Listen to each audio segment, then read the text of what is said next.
আমাকে না জানিয়ে যে মামলা করেছে এটার বিশ্বাস আপনি, আমার কল রেকর্ড আছে, তার সাথে কথা হয়েছে, সে আমাকে বলেছে ভাই আপনাকে আমি না জানিয়ে মামলা করেছি, এটা আমার ভুল বা অপরাধ এরকমই।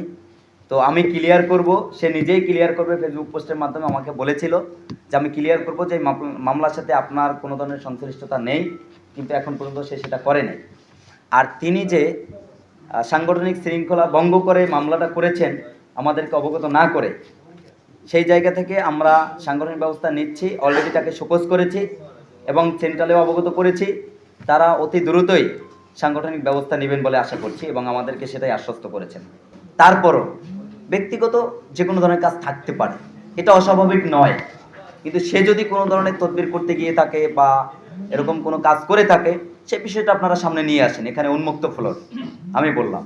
এবং আমি মনে করি বৈষম্যবিরোধী ছাত্র আন্দোলন এরকম কোনো কর্মকাণ্ডের সাথে জড়িত নয়, জেলা কমিটি এরকম কোনো কর্মকাণ্ডের সাথে জড়িত নয়। আরেকটা বিষয়, যদি এই কমিটির কেউ এরকম কিছু করে থাকে, এর দায়ভার আমরা জেলা কমিটি নিচ্ছি না, এটা আপনাদের কাছে ক্লিয়ার করলাম। গতকালকে আমি কোতোয়ালি থানার ওসির সাথেও কথা বলেছি যে আপনি কেন, আমি জেলার স্টেক হোল্ডার হিসেবে, জেলার কনভেনার হিসেবে আমাকে কেন অবগত করলেন না। তিনি বলছেন যে কেউ আমার কাছে মামলা দায়ের করতে পারে, মামলা নিয়ে আসতে পারে বাদী হয়ে, আমি তার মামলা রেখেছি, রাখবো। তো কাকে আমি অবগত করব, কাকে করব না, এইটা নাকি তার ব্যাপার। তো সেই জায়গা থেকে আমিও তাকে বললাম ঠিক আছে, এটা আপনিই দেখবেন। এবং তারা কি করছে তিনি আমাকে বলল যে 247 জনের নামে মামলা হয়েছে, 247 জনের নামে চার্জশিট হবে না। তার কাছে এমনও নাকি অভিযোগ রয়েছে যে কিছু কিছু বিএনপিরও কিছু লোকের নামেও নাকি মামলা হয়েছে, তিনি যেটা বললেন আমাদেরকে। এবং আপনি যেটা বললেন যে আমাদের সহযোদ্ধা খালুর নামেও মামলা হয়েছে।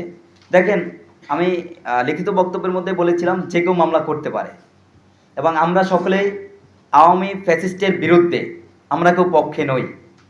কেউ যদি আওয়ামী লীগের বিরুদ্ধে মামলা করে তাকে আমরা সর্বোচ্চ সহযোগিতা করব। কিন্তু দলীয় শৃঙ্খলা ভঙ্গ করে, সাংগঠনিক শৃঙ্খলা ভঙ্গ করে কেউ যদি এরকম অপকর্ম, বা আপনারা অনেকে বলছেন যে চাঁদাবাজি করছে, আমার কাছে এরকম কোনো প্রমাণ এখনো আসেনি। যদি আপনাদের কাছে থেকে থাকে অবশ্যই আমাকে সহযোগিতা করবেন বা আপনারা সেটা প্রকাশ করুন, আমি অনুরোধ করব। কারণ এই 2024-এ ছাত্র জনতা 2000 শহীদ হয়েছে, রক্ত দিয়েছে, 2000 শহীদ, তাদের রক্ত বৃথা যেতে দেব না আমরা। আমরা এই জায়গায় অনর একদম, যে বা যারাই অপকর্ম করবে তাদেরকে রুখে দেওয়ার জন্য বা প্রতিহত করার জন্য আমরা সর্বদা প্রস্তুত রই। আমরা কিন্তু ক্লিয়ার করেছি যারা আবেদন করেছে তাদের যাচাই বাছাই পূর্বক আমরা তালিকায় নাম অন্তর্ভুক্ত করেছি। এখন কেউ যদি আবেদন নাই করে থাকে, আমি একটা কথা দেখছিলাম যে ব্যাংকের চেক পকেটে রেখে বলে আমাকে ব্যাংক টাকা দেয় নাই, সেটা কি হবে? সে আবেদনই করে নাই, এখন আমরা তাকে কিভাবে তালিকায় যুক্ত করব? এটা ইম্পসিবল।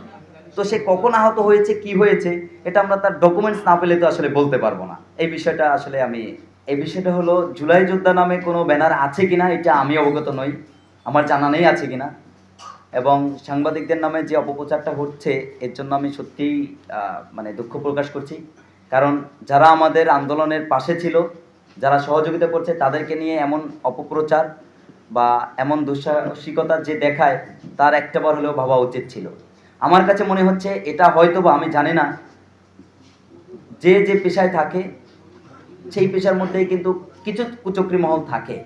আপনারা আমার বক্তব্যটাকে কিভাবে নেবেন আমি জানি না, হয়তো বা আপনাদের মধ্যেও কেউ এই কাজটা করতে পারে, আমি জানি না। সরি বলার জন্য, আপনাদের মধ্যেও কেউ কাজটা করতে পারে বা আমাদের মধ্যেও করতে পারে, তবে আমার জানা নেই এবং আমি অবগতও নই যে এটা করা হচ্ছে। কেউ যদি করে থাকে, যদি আমাদের সাংগঠনিকভাবে কেউ করে থাকে, আমরা তার বিরুদ্ধে ব্যবস্থা নেব।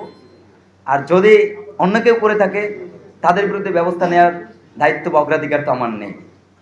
তো এটা যারা করছে সত্যিই নিন্দনীয় কাজ করেছে, এটাই আমরা মানে ব্যক্ত করছি। আমার ওসি স্যারের সাথে কথা হয়েছে, ওসি স্যার বলেছে যদি কেউ এরকম প্রমাণ দিতে পারে, যেহেতু মামলাটা হয়ে গেছে, এই মামলাটা উইথড্র করতে পারবে যে মামলা করেছে সে। এখন এখানে বিষয় হলো হয়তোবা 247 জনের মধ্যে 5-10 জন থাকতে পারে যারা নিরপরাধ, বাকি 200 জন তো নিরপরাধ না। তাহলে মামলাটা উইথড্র করলে যেটা হবে, যারা অপরাধী তারাও নিরপরাধ হয়ে গেল।